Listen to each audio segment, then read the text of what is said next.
శుక్లాంబరధరం విష్ణుం శశివర్ణం చతుర్భుజం ప్రసన్నవదనం ధ్యాయేత్ సర్వవిఘ్నోపశాంతయే అగజానన పద్మార్కం గజానన మహార్నిశం అనేకదంతం భక్తానాం ఏకదంతం ఉపాస్మహే. ఓం గం గణపతయే నమః. ఓం శ్రీమాత్రే నమః. ఓం శ్రీ గురుభ్యో నమః. నేను మీ వాడరేవు ఆదినారాయణరావు శర్మ. మీకు నా వీడియోస్ నచ్చితే చేయాలనుకుంటున్నాను.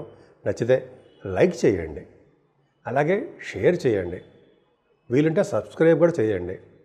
మన వీడియోస్ అందరికీ కనిపిస్తూ ఉంటాయి. సో ఈ విధంగా 1 జూన్ నుంచి 15 జూన్ వరకు కూడా ఇప్పుడు మనం తెలుసుకోబోతున్నామండి. అంటే 1 జూన్ 2025, 15th జూన్ 2025, 15 డేస్ యొక్క ఈ ప్రభావం జూన్లో అంటే గ్రహాల యొక్క ప్రభావం ఎలా ఉండబోతోందో ఇప్పుడు మనం తెలుసుకుందాం.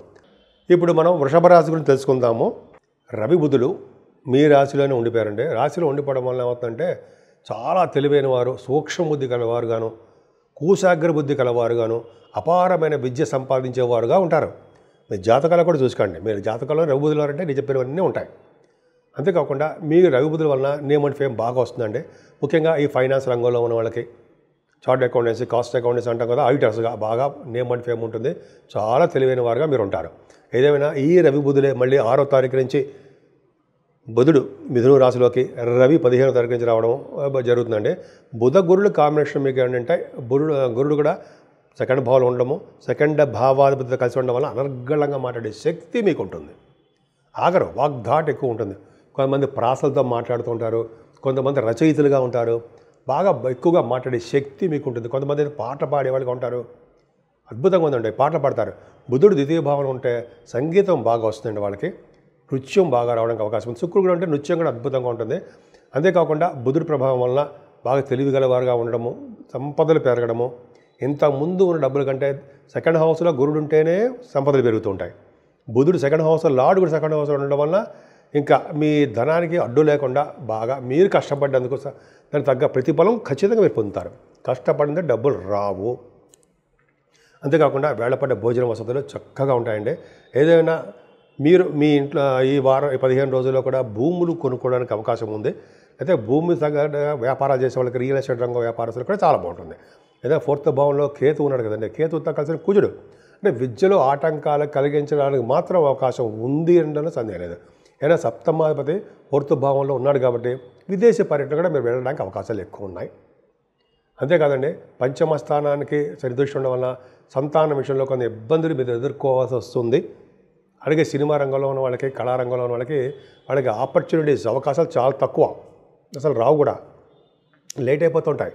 అంతేకాకుండానండి మీకు స్టాక్ మార్కెట్లో ఉన్న వాళ్ళకి లాసులు రావడమే ఎక్కువగా ఉంటుంది. ఏదేమైనా లాస్ రిలేటెడ్ సంబంధించిన వ్యవహారాల్లో కోర్టు అంటారు కదా, మీకు కలిసి రావడానికి అవన్నీ కూడా ఫేవరబుల్గా మీకు రిజల్ట్స్ రావడానికి మీ జాతకాల రీత్యా ఆధారపడి ఉంటుందని చెప్తున్నాను. అంతేకాదండి, మీకు ఈ గురు ప్రభావం వల్ల కూడా శత్రువుల వల్ల వచ్చే వాళ్ళ ప్రాబ్లమ్స్ ఏం లేవు, అపజయాలు ఉండవు. అలాగే శత్రువులు కూడా మిత్రులు అవుతారు. అనారోగ్య సమస్యలు లేకుండా ఆరోగ్యవంతులుగా ఉండడానికి అవకాశం ఉంది. ఏదేమైనా సప్తమ భావం కూడా అంటే మీ కలత్ర స్థానం కూడా బాగుంది కాబట్టి వివాహాది వేడుకలు బాగా చేసుకోవడానికి అవకాశాలు మాత్రం ఉన్నాయండి. ఎందుకంటే సడన్ గెయిన్స్ మీ రాశిలో మీకు ఉన్నాయి. అంటే బాగా కలిసి రావడం, సడన్ గెయిన్స్ అంటాం కదా, వస్తాయి మీకు. అలాగే సేవకాజనం ఉండడము, ప్రతి పనిలోనూ ముందంజలో ఉండడము, అలాగే మీకు కలిసి రావడానికి అవకాశం ఎక్కువ ఉంది.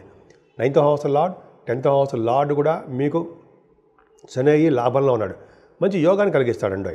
9th హౌస్ లార్డ్గా భాగ్యంలో ఉన్నాడంటే 9th హౌస్ లార్డ్ దశమ లాభంలో ఉన్నాడు కాబట్టి మీరు చేస్తున్న వ్యాపార అభివృద్ధి దినదిన ప్రవర్ధమానం అవుతూనే ఉంటుంది. ముఖ్యంగా కోల్డ్ సంబంధించిన వ్యాపారాలు కానీ, లేదా ఐరన్, స్టీల్ వ్యాపారాలు, అంతేకాకుండా ఫార్మా రంగము, అంతేకాకుండా కంప్యూటర్స్ సంబంధించిన వ్యవహారాలు, అవి హార్డ్వేర్ సంబంధించినవి, ఎలక్ట్రిసిటీ, ఎలక్ట్రానిక్ కాంపోనెంట్స్, అలాగే ఆటోమొబైల్ ఇండస్ట్రీస్, ఇలాగా మీ అనేక రకాలుగా మీకు చాలా బిజినెస్లు మాత్రం చాలా బాగుంటాయి. ఉన్నతమైన విద్య రీత్యా విదేశాలు వెళ్ళడానికి అవకాశం ఉంది. తీర్థయాత్ర చేయడానికి అవకాశము ఎక్కువగా ఉందండి. ముఖ్యంగా మీ రాశి వాళ్ళకి దశమ స్థానంలో రాహు ఉన్నాడు. అంటే డాక్టర్స్ వృత్తిలో ఉన్న వాళ్ళకి చాలా చాలా బాగుంటుంది. జనరల్గా దశమంలో రాహు అంటే డాక్టర్స్ అవ్వడానికి అవకాశాలు ఎక్కువ. అది కూడా కుంభరాశిలో రాహు ఉండాలి. ఇంకొంచెం కాంబినేషన్స్ ఉన్నాయి, ఇంకా అవి కూడా చెప్పుకుందాం అనుకోండి. దశమంలో రాహు అంటే జనరల్గా డాక్టర్స్ వృత్తికి వాళ్ళు ఇష్టపడుతూ ఉంటారు. అంతేకాకుండా మీరు దశమ స్థానాల్లో రాహు ఉండడం వల్ల గంగాస్నానం చేయిస్తాడండి. ఫ్లైట్లు ఎక్కువ తిరుగుతుంటారు ఎక్కువగా. ఏ పని అంటే అందరూ కాదండి, మీ పనుల రీత్యా, ఉద్యోగాల రీత్యా అంటారు సరే, షూటింగ్ల రీత్యా, లేకపోతే మీ ఉద్యోగం రీత్యా అన్న చెప్పాం కదా, మీ పర్సనల్ పనుల రీత్యా, ఇలాగ విదేశాలు వెళ్ళడానికి, దూర ప్రాంతం వెళ్ళడానికి కూడా మీకు రాహు తోడ్పడతాడు. ఆ రాహు వలన సివిల్ సర్వీసెస్ కానీ, గ్రూప్స్ కానీ వాటిలో మీరు సక్సెస్ అవ్వడానికి అవకాశం ఉంది మీ జాతకాలు ఇచ్చా. ఇంతేకాకుండా పొలిటికల్ రంగంలో కూడా మీరు ఉన్నతమైన పదవులు రావడానికి కూడా అవకాశం. దశమ స్థానం చాలా బాగుంది. లాభంలో శని ఉన్నాడండి. లాభంలో శని మంచి యోగాన్ని కలిగిస్తూ ఉంటాడు మీకు. అద్భుతం. పైగా యోగం కలిగించడం కాకుండా ధనధాన్యాన్ని సమృద్ధిగా ఇస్తాడండి శనీశ్వరుడు.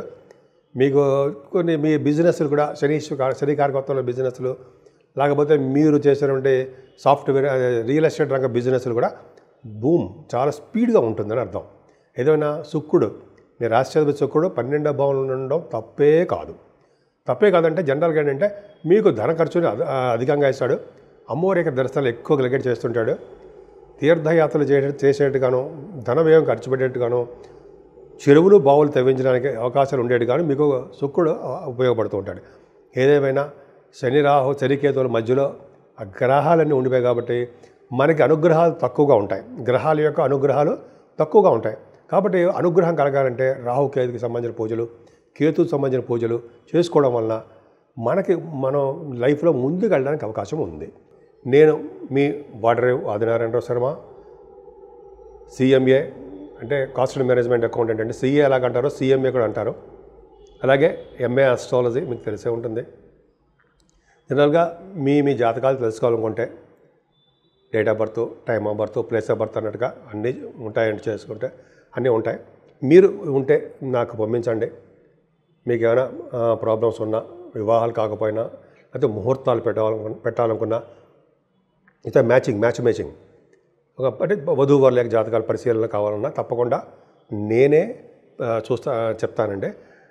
ఇప్పుడు 12 రాశుల వారికి చెప్పుకోదగ్గ సూచనలు, ఆచరించవలసిన విధి విధానాలు, అలాగే పరిహారాలు, రెమెడీస్ ఇవన్నీ అంటాం కదండి. మనం ఒక ముక్కలో చెప్పాలంటే రెమెడీస్ ఇలా పరిపరి భాషలో చెప్పుకుంటున్నాం, పరిపరి విధాలుగా చెప్పుకుంటాం.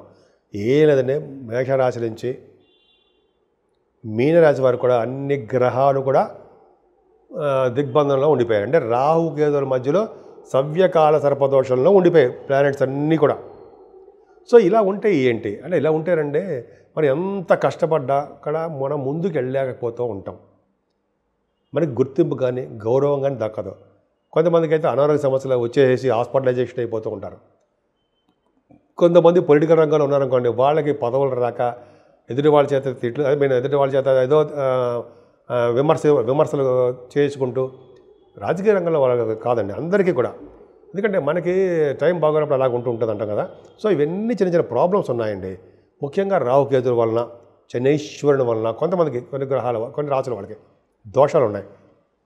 ముఖ్యంగా రాహుకేతులకి మన ఇంటి దగ్గరే, మన ఇంట్లోనే అమ్మవారికి పూజలు చేసుకోవడము, కుంకుమ పూజ కానీ ఏదైనా, లేకపోతే రాహుకాల సర్పదోషంలో మంగళవారం మీరు గుడికి వెళ్ళడము, లేకపోతే గుడికి సంబంధించిన పూజలు వెళ్ళి అక్కడ డబ్బులు ఇచ్చేస్తే వాళ్ళు కడితే వాళ్ళు చేస్తారు, అది చేయించుకోవడము. అంటే రాహుకాల మంగళవారం అంటారు కదా, మంగళవారం కూడా రాహుకాలంలో పూజలు, అమ్మవారి పూజలు అదొకటి. అలాగే పౌర్ణమి పూట కానీ, అమావాస్య పూటలు కానీ అమ్మవారికి మనము ఏమంటారంటే చండీ హోమం అంటారు కదా, వాళ్ళు చేయించుకోవడం వలన, అలాగే సుబ్రహ్మణ్యేశ్వర స్వామి అధికంగా పూజించడం వలన మీరు బాగా రియల్ ఎస్టేట్ రంగంలో దూసుకుపోతారు. అంతేకాకుండా పౌర్ణమి వెళ్ళిన చవితి రోజు గణపతి ఆరాధన, ఓం గం గణపతయే నమః, ఓం గం గణపతయే నమః, ఓం గం గణపతయే నమః 108 సార్లు అనలేమా, అన్ని తీరుతాం.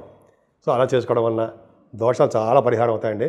వెంకటేశ్వర స్వామి దగ్గర దీపారాధన, శివాభిషేకాలు, శనీశ్వరుడికి అభిషేకాలు, నూనెతోటి తైలాభిషేకాలు చేసుకోవడం వలన శని వలన వచ్చే దోషాలు కూడా, శనీశ్వరుడు వలన వచ్చే దోషాలు కూడా చాలా మటుకు పరిహారం అవుతాయి. సో ఈ విధంగా మీ అన్ని రాసుల వాళ్ళకి నేను చెప్పదగ్గ సూచన ఇవ్వాలండి. మీకు ఏమాత్రం వీలుంటే ఆ పూజలే చేసుకోండి. విపరీతంగా డబ్బులు అప్పు చేసేసో, అది వేరే వాళ్ళ దగ్గర తెచ్చేసుకోనో మనం బ్రహ్మాండంగా చేసుకుందాం అని మాత్రం అనుకోకండి. స్వామివారికి మనస్ఫూర్తిగా ఎవరు పూజ చేస్తారో వాళ్ళకే మంచి ఫలితాలు దక్కుతాయని శాస్త్రం కూడా చెప్తాను. సో ఈ విధంగా మీ రాశులు అందరికీ బాగుండాలని, విధి విధానాలతో మీరు వృద్ధిలోకి రావాలని నేను మనస్ఫూర్తిగా కోరుకుంటున్నాను.